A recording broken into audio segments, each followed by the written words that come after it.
Hi అండి, ఈరోజు ఈ వీడియోలో మన పాతకాలం నాటి అచ్చ తెలుగు వంటకం కందిపప్పు పచ్చడిని చేసి చూపిస్తాను.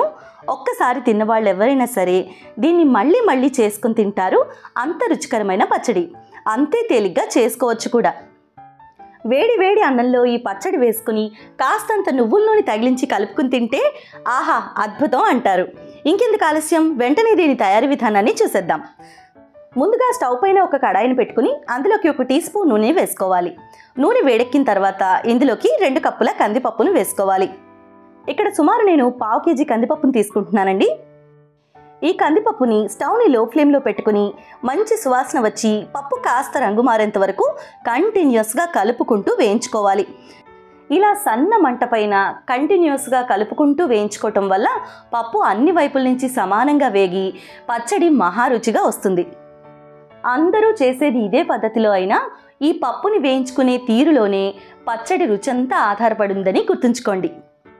ఈ కందిపప్పు మంచి బంగారు రంగు వచ్చి బాగా వేగిన తర్వాత ఒక ప్లేట్లోకి తీసి చల్లారబెట్టుకోవాలి.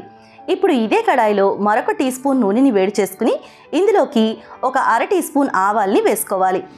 ఆవాలు కాస్త చిటపటమనేంత వరకు వేయించుకోవాలి. ఇవి కాస్త చిటపటమన్న తర్వాత ఇందులోకి 10 ఎండుమిరపకాయల్ని వేసుకోవాలి.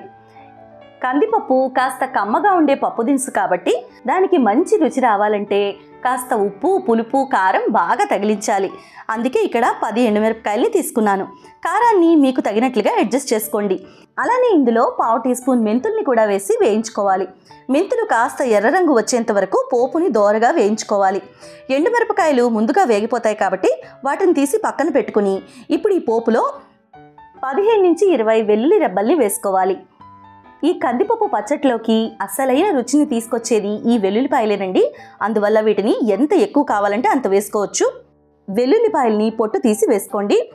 వెల్లుల్లిపాయలు కాస్త రంగు మారేంత వరకు పోపుతో పాటు వీటిని దోరగా వేయించుకోవాలి. ఆ తర్వాత ఎండుమిరపకాయల్ని పక్కకి తీసుకున్న ప్లేట్లోకి ఈ పోపునంతటిని వేసుకుని పోపుని పూర్తిగా చల్లారబెట్టుకోవాలి.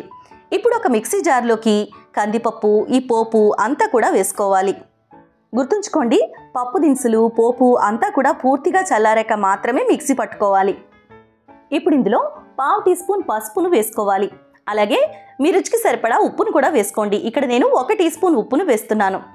ఇప్పుడు దీన్ని మెత్తని పౌడర్ లాగా తయారు చేసుకోవాలి. ఆ తర్వాత ఇందులో పెద్ద నిమ్మకాయంత చింతపండుని ముందుగానే నానబెట్టుకుని ఆ పులుసుని వేసుకోవాలి. ఇక్కడ నేను ముందుగానే చింతపండుని నానబెట్టి ఉంచుకున్నానండి. అందులో పిక్కలు లేకుండా శుభ్రం చేసుకుని ఈ చింతపండుని కూడా ఈ పొడిలో వేస్తున్నాను. ఇప్పుడు తగినన్ని నీళ్లు పోసుకుని కందిపప్పుని పచ్చడిలాగా మెత్తగా రుబ్బుకోవాలి. కందిపప్పు పచ్చడికి బాగా నీళ్లు ఎక్కువగా పడతాయండి. కొద్ది కొద్దిగా నీళ్లను పోసుకుంటూ కందిపప్పుని ఈ విధంగా గట్టిగా ఉండేలాగా రుబ్బుకోవాలి. ఈ పచ్చడి జారుగా ఉంటే బాగుండదు, అలాగే నిల్వ కూడా ఉండదు. ఇలా కందిపప్పుని ముద్ద ముద్దగా ఉండేలాగే రుబ్బుకోవాలి. అంతేనండి, ఎంతో ఈజీగా చేసుకునే అత్యంత రుచికరమైన కందిపప్పు పచ్చడి రెడీ అయిపోయింది. ఈ పచ్చడికి విడిగా పోపు కూడా పెట్టవలసిన అవసరం లేదండి. ఆల్రెడీ మనం ఆవాలు, మెంతులు ముందే పోపును తయారు చేసుకున్నాం కాబట్టి మీకు ఇష్టమైతే పైన పోపు పెట్టుకోవచ్చు. నేనైతే ఇక్కడ పెట్టడం లేదు. ఇది ఫ్రిడ్జ్లో పెట్టుకుంటే 3 రోజుల పాటు నిల్వ ఉంటుంది. ఈ వీడియో కనుక మీకు నచ్చినట్లయితే ఇప్పుడే మా థాట్స్ ఆఫ్ తెలుగమ్మాయి ఛానల్ని సబ్స్క్రైబ్ చేసుకోండి.